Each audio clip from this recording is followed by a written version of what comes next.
ದೊಡ್ಡದು 2 ಕ್ಯಾಪ್ಸಿಕಮ್ ತೊಗೊಂಡಿದ್ದೀನಿ, ಕಟ್ ಮಾಡಿ ಇಟ್ಕೊಂಡಿದ್ದೀನಿ.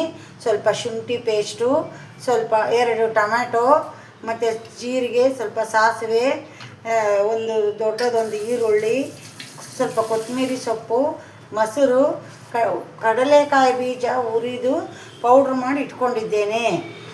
ಈಗ ಒಂದು ಬಾಣಲಿಗೆ ಸ್ವಲ್ಪ ಎಣ್ಣೆ ಹಾಕಿ,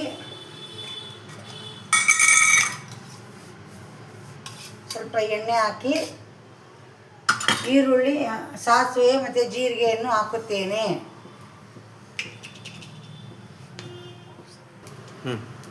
ಸ್ವಲ್ಪ ಶುಂಠಿ ಪೇಸ್ಟು ಹಾಕ್ತಾಯಿದ್ದೀನಿ, ಸ್ವಲ್ಪ ಈರುಳ್ಳಿ ಹಾಕ್ತಿದ್ದೀನಿ. ಹಾಕಿ ಇದು ಒಂದು ಬಟ್ಲಲ್ಲಿ ಇದು ಕ್ಯಾಪ್ಸಿಕಮ್ಮು, ಅದಕ್ಕೆ ಕಡಲೆ ಬೀಜದ ಪುಡಿ, ಸ್ವಲ್ಪ ಅರಿಶಿಣ, ಖಾರದ ಪುಡಿ,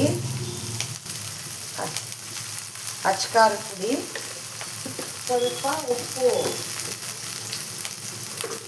ರುಚಿಗೆ ತಕ್ಕಷ್ಟು ಉಪ್ಪನ್ನು ಹಾಕಿ ಚೆನ್ನಾಗಿ ಕಲಸಿಕೊಳ್ಳುತ್ತೇನೆ.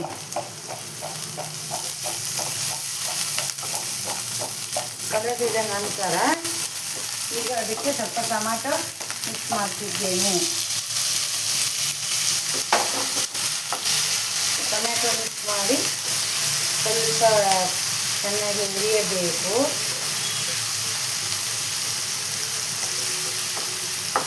ನಂತರ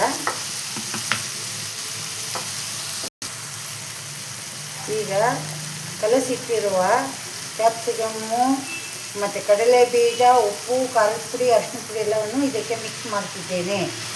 ಮಿಕ್ಸ್ ಮಾಡಿ ಚೆನ್ನಾಗಿ ಹುರಿಯುತ್ತಿದ್ದೇನೆ.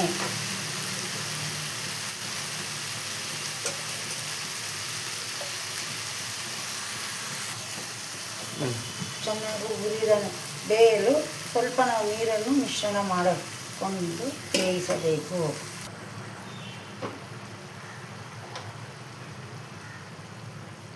ಕ್ಯಾಪ್ಸಿಕಮ್ ಗೊಜ್ಜು ರೆಡಿಯಾಗಿದೆ. ಇದಕ್ಕೆ 1-2 ಟೀ ಸ್ಪೂನಷ್ಟು ಮೊಸರು ಮಿಕ್ಸ್ ಮಾಡಿ, ನಂತರ ಸ್ವಲ್ಪ ಕೊತ್ತಂಬರಿ ಮಿಕ್ಸ್ ಮಾಡಿದ ನಂತರ ಸ್ವಲ್ಪ ಕೊತ್ತಂಬರಿಯನ್ನು ಹಾಕಿ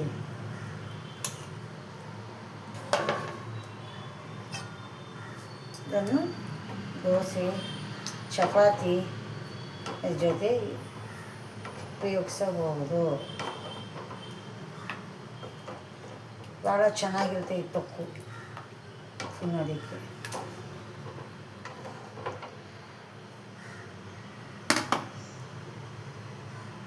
ಬಿಸಿ ಬಿಸಿಯಾಗಿ ದೋಸೆ ಜೊತೆ ಗೊಜ್ಜು ಮಾಡಿದ್ದೇನೆ. ಕ್ಯಾಪ್ಸಿಕಮ್ ಗೊಜ್ಜು.